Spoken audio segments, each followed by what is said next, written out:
A humanitarian crisis is unfolding in the Sporong informal settlement in Randfontein, west of Gauteng, as relentless violence and intimidation allegedly by illegal gold miners, commonly known as Zama Zamas, have forced hundreds of families to abandon their homes. Reports from the ground indicate that over 600 families, primarily women and children, have been displaced, seeking refuge in local community halls after armed groups allegedly took over the settlement. The surge in violent activities, including shootings and threats, is linked to the lucrative but dangerous illegal mining operations near the area's decommissioned gold mines, creating a climate of terror that has effectively emptied the township.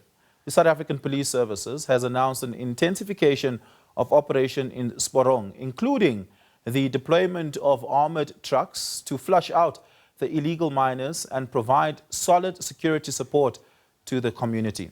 For more, we're joined by Chair Thomas, IRS forensic investigator, as well as Thapelo Mohapi from Abahlali, baseMjondolo. Thapelo, I'm going to start the conversation with you. Good afternoon. Really do appreciate it.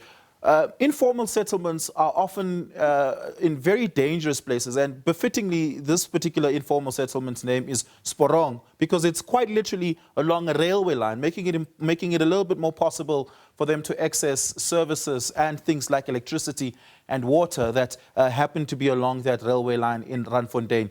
But they often are dangerous and they're left unsecured. Talk to us about some of the concerns that Abahlali baseMjondolo have around the crisis faced by the residents of Sporong informal settlement. Okay, thank you very much for the opportunity. I want to highlight that this is not new. Many people who are residing in the informal settlement, there are no services that are provided by government. People struggle to get services such as toilets, water, access, and electricity. And people out of desperation start building in these areas because there's no access to land, access to the cities for the poor and marginalized. And people end up, having to go to desperate measures in order for them to be closer to the cities, to the places where they work.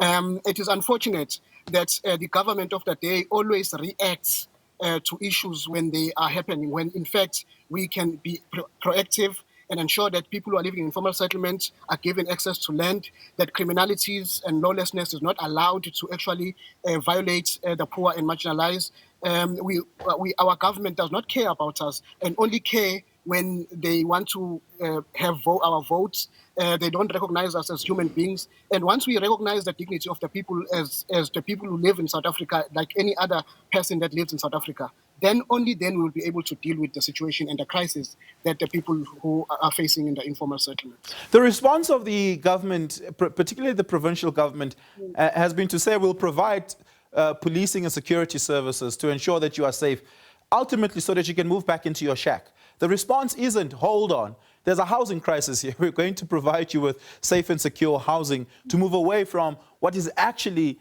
should be an area that no one should be living in. No one should be living alongside a railway line effectively or forming a informal settlement along a railway line. We've seen it in places like Princess, along Roodepoort on Dekkers, for instance, as another example of exactly that crisis. Talk to me about what you make of the response by the provincial government to say specifically we're going to provide you with police and security? Yes, I think it's very unfortunate for the government, the provincial government, to be at this point in time speaking about this when they know very well. I mean, as I've said before, we've had people who have been living along the railway line, children crossing the railway line, which poses a high risk for children. And I think the government should provide alternative accommodation and say that we are going to remove and relocate those people. And often the case, the government will say there's no land that is available. But government always evicts people when people are occupying land. And then you ask yourself, why is this land not being used to relocate people who are living in flood areas, people who are living along the railway lines, people who are living in very dangerous situations. Some are living along the petrol lines and stuff like that. And then we are saying as Abahlali baseMjondolo, we need a government that will not only react when there's a crisis, when there are floods, when people are facing issues like the current one, where people are living on the pipeline. But these should be something that have been seen by government, and government at local level, at provincial level, should be working together and bringing forces to actually relocate these people in a proper place where people can actually have their dignity. And then you can provide the form of security in a place where police can actually access that. Sometimes even police themselves, even emergency services, cannot even access these areas because people are living under these dangerous places. But often the case, the government will say, well, people want to jump the queue, we want to build them houses, we have a long list, and those who are living in these dangerous areas are the ones that want to jump the queue. But that's not the case. It's because people are desperate and people end up building under these circumstances. Yeah, Chad, I want to bring you into the conversation here. The reports we're getting about these particular illegal miners in Randfontein is that they're heavily armed. And this is a true fact, not just in Sporong, but across the West Rand, spanning from places like Abahlali all the way into Carltonville, for instance, past Western area. These illegal miners are always heavily armed and oftentimes well organized. You can drive down on Dekkers, for instance, and you'll see them on the side of the roads in places like Witboortjie smelting gold, quite literally in broad daylight on the side of the road, where police are within visible eye shots. The question I have is, do we have the technical expertise to dismantle illegal mining groups to ensure that they don't continue to terrorize communities as they have for a very long time? Good afternoon to the viewers. Thank you so much for inviting me this afternoon. May I first express my sincere condolences to the families of the learners that were killed in the scholar-learner transport program in the taxi earlier this week. It really is devastating. And to Thapelo's point earlier in the insert, we have a very reactive government, and we're seeing that with the scholar transport at the moment, where unroadworthy scholar vehicles are being pulled over and people are being arrested now, which is something that could have been prevented a long time ago. We've seen all these taxis on the road for a long time that are unroadworthy. And the same applies with the crime we're speaking about now in respect of Zama Zamas and the takeovers of areas. We saw something similar to Sporong happening in a place called Plastic City, where an informal settlement was taken over by Zama Zamas, violence ensued, and eventually they were able to clear the area of the Zama Zamas, but they also cleared the entire area, and the people had nowhere to relocate, no homes, no shacks to build anywhere else. So we're dealing with a reactive government that doesn't understand the bigger problem at hand. And we're also dealing with law enforcement that has what I've often called the Band-Aid approach. We don't have sufficient law enforcement officers in South Africa, nor do we have enough detectives, prosecutors, courts, and nor do we have enough prison space. So we'll see these disruptive and dismantling operations taking place. They'll go in against these heavily armed individuals, and for a short term, they will clear that area and restore it to a relative state of peace. But those people will come back, or they'll move to another area. And by those people, I mean the criminal factions that are so well armed. So wherever there's a problem, the police will saturate that area, and they will use their resources to investigate these complex crimes, whether it's Zama Zamas, whether it's cash in transit heists, whether it's ATM bombings, kidnap for ransom or murder for hire. But it's the same expertise that's been rolled out each time. So they're having to focus on a problem. When that problem seems to be resolved, they move on to the next, but they haven't completely resolved that other issue. And we don't have sufficient crime intelligence to be proactive, much the same as what Thapelo would like to see. We need to have proactive actions being taken. Yeah, let's talk about the organized crime and the syndicatedness of Zama Zamas. Do they approach their operations, at least from a top-down perspective, in the same way that, say, car hijacking syndicates operate, in that they try to infiltrate the police, the local police, they try to destabilize them, they bribe them away, and continue with their activities? Do they deploy a similar tactic and approach, modus operandi, or is this entirely ad hoc? No, there's definitely a symbiotic relationship between all organized crime syndicates in South Africa, because all organized syndicates require the same things. So if you look at the illegal explosives that come over the border from Zimbabwe, those explosives are used in Zama Zama mining, they're used for cash in transit heists, and they're used for ATM bombings. If you look at the weapons, those weapons have to come from a specific provider. When you look at the gold itself, it has to be moved. That gold has to be introduced from being illicit into the licit flow. So there's definitely the same money launderers involved. There's definitely the same kingpins involved across the board.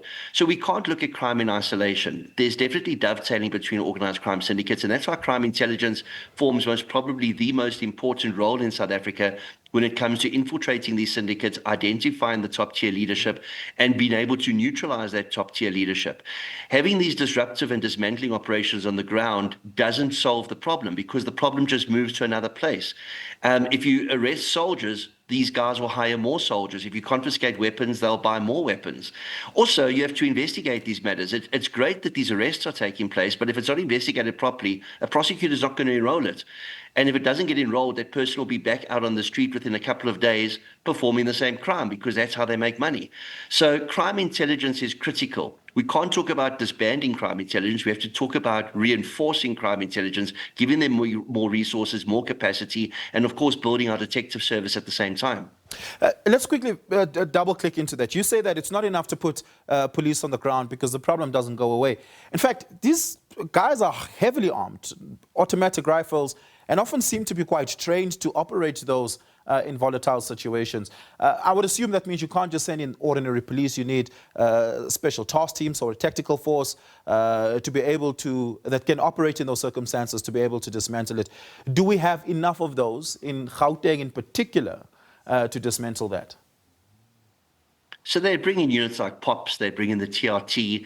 In more serious instances, they bring in the NIU, and then, of course, they bring in the Special Task Force. The Special Task Force is a very small unit, but, of course, it's one of the best task force units in the world. The NIU is bigger unit, very well-trained members, but of course there's not as many of them as we need. Same with the TRT. POPs, we do have a lot of POPs members, but they're not being utilized effectively. And we're also reaching this point of attrition. A lot of the experienced POPs members, NIU members, TRT members, and Special Task Force members are leaving to join the private sector or retiring. They're taking that skill set with them. We're relying on members coming straight out of police college with a minimum of training, and these guys are not vocationally orientated police officers. It's very difficult to find police officers from the new generation that are prepared to put their lives on the line for their community. It's a job, it's not a vocation.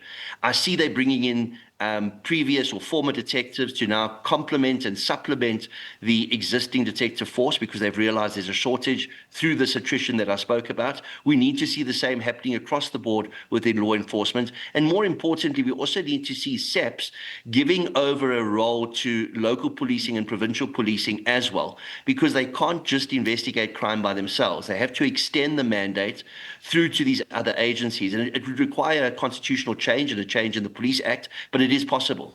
Yeah. Thapelo, I just want to bring you back into the conversation. In what ways can communities be empowered by the government to ensure that they, as best as possible, are able to defend and protect themselves in a way where their lives aren't constantly at risk? The people in Abahlali will tell you that they often hear gunshots late into the evening, and they're afraid that when they leave their houses in the morning, they'll see dead bodies on the ground, littered across the streets. That's how severe it gets. But the community is not being empowered in any way whatsoever to at best defend them and protect themselves. In what way can the government do that? Yes, no, thank you very much for the question. I think one of the, first and foremost, we need to recognize people who are living in shack settlements as human beings like anyone else. Because we can only, a government of the day can only take action in protecting the people who are living in shacks like any other South African, if they recognize them as their dignity, recognize their dignity, recognize that they are human beings who exist in South Africa. And I want to highlight that people who are living in shack settlement are poor people. They do not have the access to buy these machine guns, the rifles and stuff like that.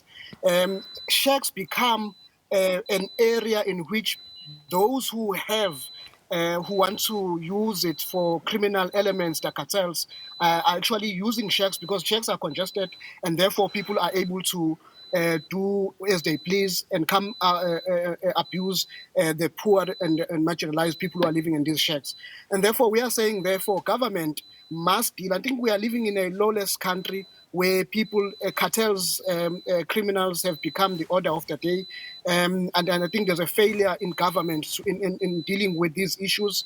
If we could, first and foremost, deal with these mines that are opened, that have been left vacant by the previous owners, and give those to communities to manage themselves because they are people with skills, so that they remain opened. And of course, we need to have a dedicated force that will look into the criminal element when it comes to illegal mining. which has not been the case. I mean, we have the investigative task team that investigate political killings in KwaZulu-Natal. We have the gang units, but we need to have a dedicated unit that deals, and it must be a stronger unit that deals with these illegal elements in the mining sector, but give communities the benefit of that, the benefit to actually run these mines. Mines have not been benefiting the communities, communities that are affected by mining in these areas. Yeah, Thapelo, I'm going to have to leave it there. Thank you so much for your time. I really do appreciate it. Thapelo Mohapi is with Abahlali baseMjondolo. Chad Thomas, thank you so much for your time as well. Really do appreciate it. The Premier of Gauteng, Panyaza Lesufi, had visited the residents of Sporong informal settlement who are currently housed in the Rangate Community Hall in Randfontein. They met with the executive mayor of the Rand West municipality, William Ntseke, and together they had promised to find a sustainable housing solution for the residents of Sporong, as the Premier had engaged with them there.